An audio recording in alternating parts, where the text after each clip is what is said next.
Ayun, welcome back mga kahabi. Welcome sa aking apiary. Welcome back to my channel. Today mga kahabi, meron tayo mga bagong ibon. Ayan, medyo madami-dami to.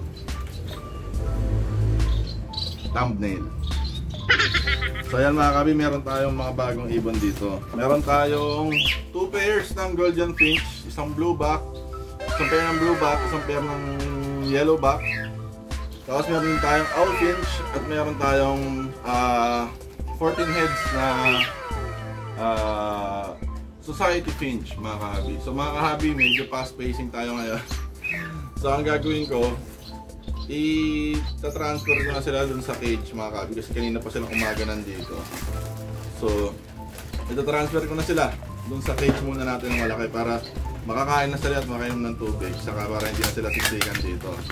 So mga kahabi, gagawin ko muna ay ayusin ko muna tong ano ko dito, yung mga cage ko rito. Aalisin ko muna yung...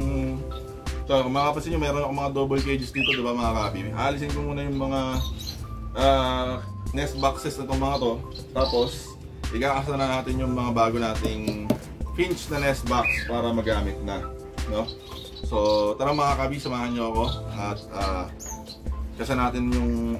i-set up natin yung mga cages, tapos lagyan natin itong mga ibon. So ito mga kahabi, meron tayo ditong double cage. Ayan, kita nyo naman. Tatanggalin lang natin yung ano nito.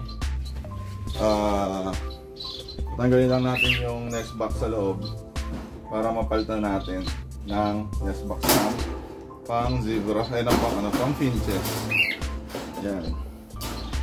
Okay. Mga kahabi, naka-staple lang ito. Yung mga nest box ko rito, kaya madali lang siyang alisin. Kaya lang, medyo marami akong staple na ginamit. Yan.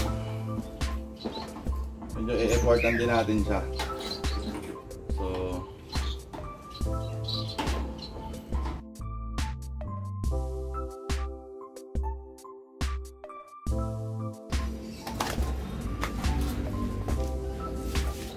ang init. So mga kahabi, nakatapos na tayo sa isa. So bubuhin lang natin itong ating nest box. So meron tayo ritong yung perch, meron tayong tornilyo, meron na tayong screwdriver na maliit, yung kakasya lang dito. Pag masyado kasi mahaba, hindi maipapasok dito sa nest box, hindi natin mayayari, hindi natin magagawa.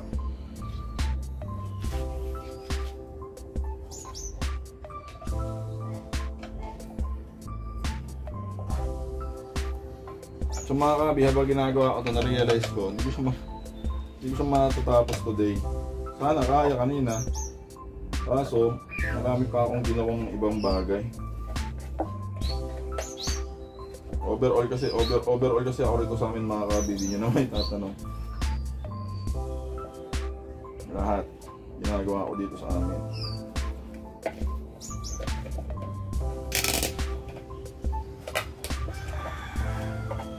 So yan mga kahabi, ano siya? Salagyan lang natin ganyan. Wala. Masya naman siya dito. Test muna natin yung cage. Kung walang sira. Walang sira, walang tikwas. Ito. May tikwas dito maliit.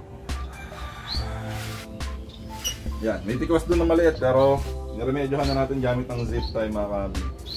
So, magandang investment sa pag-iibon yung zip tie. Yan. Tapos, yan na, lalagyan na natin dito.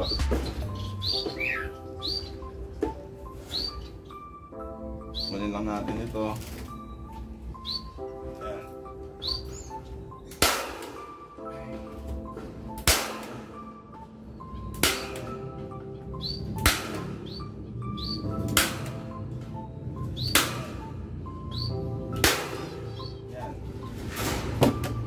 Ayan mga kahabi, okay na siya.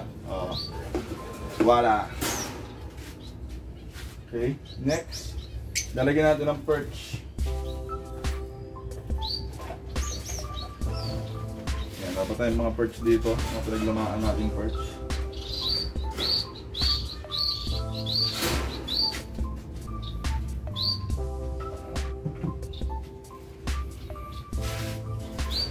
Ayan.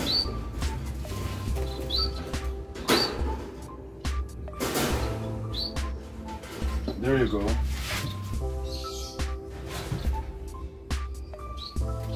Mga kabi, meron tayong setup na isa. So, nararamdaman ko hindi ko magagawa. Hindi ko sila magagawa lahat today. Kasi kailangan ko na mag-work maya-maya mga kabi.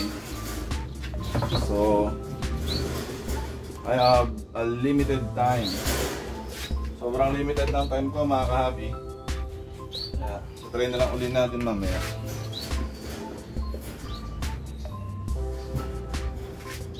A few moments later. So ayun mga kahabi, inuna ko muna yung mga mamahalin na ibon. Doon hindi man mahal, pero kung inuna ko yung may mas value kumbaga. So mga kahabi, ang diskarte kasi, since nilipat galing sila sa ibang aviary papunta rito sa akin, ginawa ko, ay shoutout niya ko lang kay Stock Nail, salamat sa free na scat.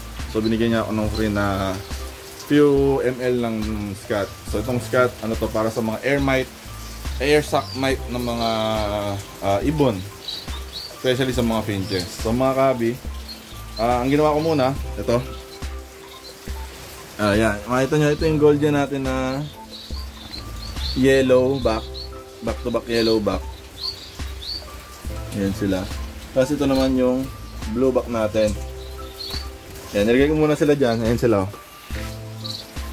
So, yan ko muna sila dyan. Tapos yung iba, bukas ko na kasi kasawin.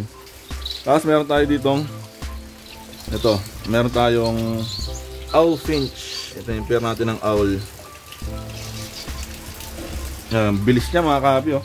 Hindi ko na binidyohan yung yung paghulit tsaka paglagay ng pag-apply ng scat kasi baka mamaya matakasan tayo eh. Sabi naman ako, sineryoso ako, pawis na pawis ako mga kahabi. Pawis na pawis talaga ako, talaga tumutulo. Ayun oh, tumutulo yung pawis oh. Tumutulo yung pawis. Dahil talagang crucial mga kahabi yung ginawa kong paglipat sa kanila dito sa mga kulungan. Yan, nigyan ko sila, pinatakan ko sila, hinuli ko sila isa-isa rito. Ganon.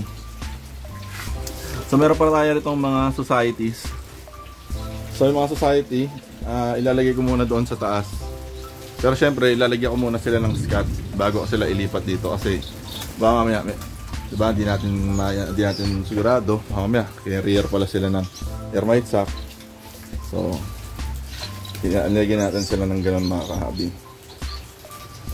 So tapusin ko lang to para kasi kailangan ko na rin mag-work. Kailangan ko na rin bumalik sa business ko. Tapusin ko lang to isang mabilis. Tapos papakita ko sa inyo mga kahabi sa susunod na vlog, no, malamang doon ko na papakita sa inyo yung pinaka-setup ng aviary natin. Yan. So yung mga albs na nandito, nilagay ko muna doon. Yan sila. Yung tatlong albs. Yan. So yun lang muna mga kahabi para meron pa kayong aabangan. Hindi ko muna ipapakita lahat. So kung nagustuhan nyo itong video ito mga kahabi, please hit that like button, share this video, comment down below, and kung hindi pa kayo nakasubscribe, please subscribe mga kahabi para dumami pa tayo. So yun lang mga kahabi, ingat kayo lagi, God bless and happy bird keeping.